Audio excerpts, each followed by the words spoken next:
దేవునికి మహిమ కలుగును గాక. ప్రియ సోదరి సోదరుడు, ఈ వీడియో చూస్తున్న మీకు ప్రభువైన యేసు నామములో నేను తెలియజేస్తున్నాను. బాగున్నారా?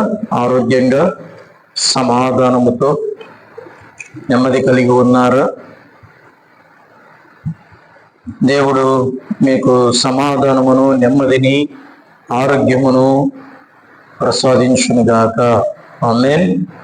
నేటి మన ధ్యానాంశం దినవృత్తాంతముల 2వ గ్రంథం 14వ అధ్యాయము 11వ వాక్యం.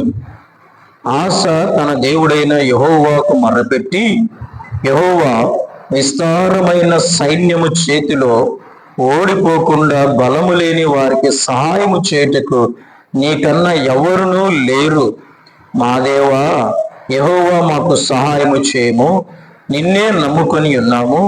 నీ నామమును బట్టి ఈ సైన్యమును ఎదిరించుటకు బయలుదేరి ఉన్నాం. యెహోవా నీవే మా దేవుడవు, నరమాత్రులలో నీ పైన జయమందనీకుము అని ప్రార్థింపగా.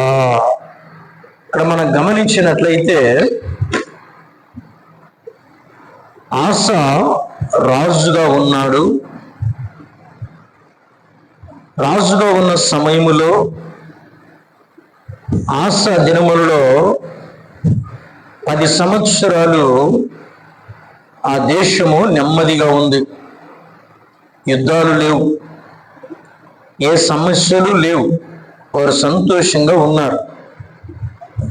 అలా ఉన్న సమయములో గమనించండి, మన జీవితాల్లో కూడా అనేక పర్యాయాలు మనము సంతోషంగా ఉన్నామనుకోండి, ఆనందంగా ఉన్నామనుకోండి, ఆనందముగా సంతోషంగా ఉన్న సమయంలో ఏదో ఒక సమస్య మనము మీదికి వస్తుంది. చూసారా?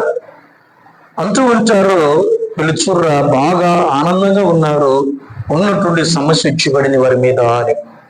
నిజమే, లోకంలో మనకి ఏ బాధ లేదులే, నెమ్మదిగా ఉన్నాము, సంతోషంగా ఉన్నాం అనుకున్న సమయంలో కొన్ని సమస్యలు మన జీవితంలోకి వస్తూ ఉంటాయి కదా.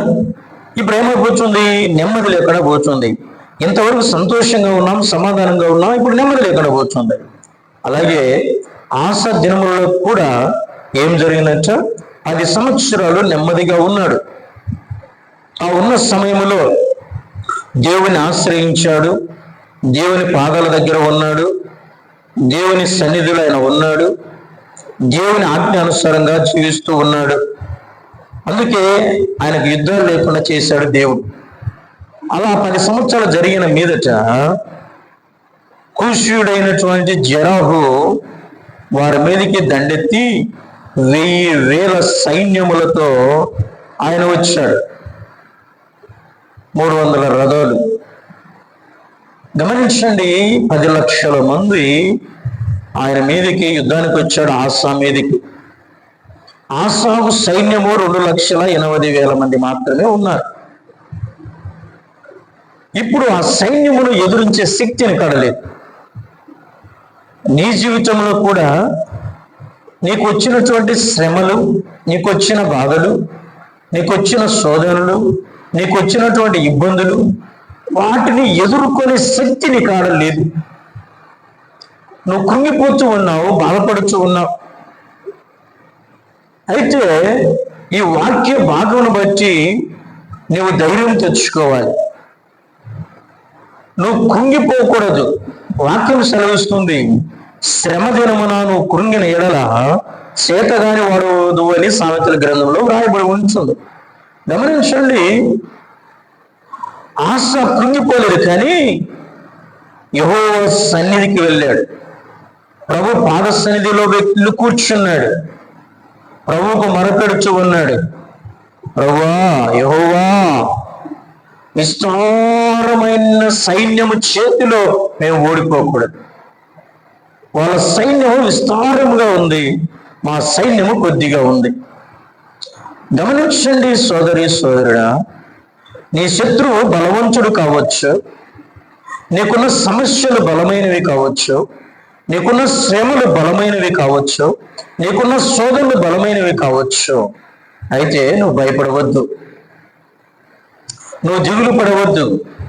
ఆశ ఏ విధముగా ప్రభు పాదాల దగ్గరకు వచ్చాడో నీవు కూడా ప్రభు పాద సన్నిధికి రాగలిగితే, ప్రభు సన్నిధికి వచ్చి నువ్వు మొరపెట్టగలిగితే దేవుడు ఖచ్చితంగా నీ శ్రమలన్నింటిలో నుంచి నిన్ను విడిపిస్తాడు. మళ్ళీ నెమ్మదిని, సంతోషాన్ని, సమాధానాన్ని ప్రభువు నీకు అనుగ్రహిస్తాడు. ఇక్కడ ఆసాపు కూడా అదే చేశాడు. ప్రభు సన్నిధికి వచ్చి మొరపెడుతూ ఉన్నాడు, అయ్యా మేము బలము లేని వారమయ్యా, మా సహాయము చేటకు నీకన్నా ఎవరు నాకు లేరయ్యా. నువ్వు ఇలాగ ప్రార్థన చేయి. అవును ప్రభువా, నాకున్న సమస్య గొప్పదయ్యా, నాకున్న శోధన గొప్పదయ్యా, నాకున్న శ్రమ గొప్పదయ్యా. అయ్యా ప్రభువా, వాటిల్లో నుంచి విడిపించగలిగిన వాడు నీవేనైనా, నాకు సహాయము చేయగలిగిన దేవుడు నీవే, నా బలము నీవేనైనా, కనికరము చూపు ప్రభువా. నేను ఆ సమస్యలతో నేను మరణించకూడదు, శ్రమల్లో నేను కృంగిపోకూడదు, ఆ శ్రమలు నా జీవితాన్ని నాశనం చేయకూడదయ్యా, నేను ఓడిపోకూడదు నైనా, జయము నాకు కావాలి అని నువ్వు ప్రార్థన చేయి. ఆశపరగా ప్రార్థన చేస్తున్నాడు. ప్రభువా, నరమాత్రులు నీ మీద విజయం పొందుకోకూడదు అంటున్నాడు. నువ్వు ప్రార్థన చేయి. అవును ప్రభువా, ఇదిగో ఆ శ్రమ నన్ను మింగేసింది అంటే, ఆ శోధన నన్ను ఇబ్బంది పెడుతుందంటే, ఆ శ్రమ నన్ను కృంగదీసింది అంటే అది నీ మీద విజయం పొందుకున్నట్లేనా. అయ్యా నేను నిన్ను ఆశ్రయించాను ప్రభువా, నీ పాద సన్నిధికి వచ్చాను నాయనా, ఇదిగో నీ సన్నిధికి వచ్చి నేను అడుగుతున్నాను, నేను గోజాడుతున్నాను, నీ సహాయాన్ని కోరుకుంటున్నాను, నా సహాయం నీవే గనుక తండ్రి నాకు వీటన్నిటిలో నుంచి విడుదలి అని నువ్వు ప్రార్థన చేయగలుగుతావా? రే సోదరి సోదరుడా, ఎదిగో ఆసాపు అలాగా ప్రార్థన చేశాడు. అలాగా ప్రార్థన చేసినప్పుడు దేవుడు ఆసాపుతో చెప్తున్నాడు, నువ్వు భయపడవద్దు అని చెప్పి దేవుడు వారి పక్షాన యుద్ధం చేశాడు, మొదలుపెట్టాడు. ఆ కూషీలు ఆ ఇశ్రాయేలు ఎదుట నిలవలేకపోయారు. దేవుడు వారిని అందరినీ ముత్తినాడు. దేవుడు అక్కడ యుద్ధం చేస్తున్నాడు. ప్రియ సంగమా, వారిని ముచ్చడం వలన వారు భయపడి పారిపోతూ ఉన్నారు. దేవుని సైన్యము చేతను భయపడి పారిపోతూ ఉన్నాడు. దేవుడు వారికి విజయాన్ని అనుగ్రహించడం మనం చూస్తూ ఉన్నాం. గమనించండి సోదరి సోదరుడా, అలాగ విజయం పొందుకోవడానికి రీజను ప్రార్థన. ప్రే ప్రే ప్రే ప్రే ప్రే నువ్వు ప్రార్థించు చూడు, మోకరించి చూడు, ప్రభువుని అడిగి చూడు. ఖచ్చితంగా నిన్ను ఏదైతే నీకంటే బలమైన శ్రమ ఉందో, నీకంటే బలమైన శత్రువు నీకున్నాడో, నీకంటే బలమైనటువంటి శోధ నీకుందో, బలమైన రోగము నీకుందో, బలమైన ఇబ్బంది నీకుందో, వాటన్నిటిలో నుంచి దేవుడు నీకు విడుదలని ఇస్తాడు. ఆసాబుకు ఆ కూషీయుడైనటువంటి జరహో చేతిలో నుంచి ఏ విధంగా విజయం ఇచ్చాడో ఆ విధంగా నీకు కూడా విజయాన్ని అనుగ్రహిస్తాడు. కాబట్టి ప్రభు సన్నిధికి వచ్చి మోకరించు, ప్రభువుని ఆశ్రయించు, ప్రభు పాదాల దగ్గర కూర్చో. దేవుడు ఖచ్చితంగా నీ సమస్యల నుంచి నీకు విడుదలిచ్చి విజయాన్ని అనుగ్రహిస్తాడు. అటువంటి కృప దేవుడు నీకు అనుగ్రహించను గాక. ప్రార్థించుకున్న పరిశుద్ధుడు నీకు నాలుగు స్తోత్రాలనైనా. ఇదిగో నీ బిడ్డలు, నీ మాటలు విన్నా నీ బిడ్డలనైనా ఏ శ్రమలో ఉన్నారో, ఏ సోదరులు ఉన్నారో, ఏ ఇబ్బందులు ఉన్నారో, ఏ శత్రువు చేతులు ఉన్నారో నాకు తెలియదు, కానీ నాయన ఎరిగి ఉన్న దేవుడు కనుక తండ్రి ఆ బిడ్డల ఎడల మీ కనికరము చూపండి నాయన.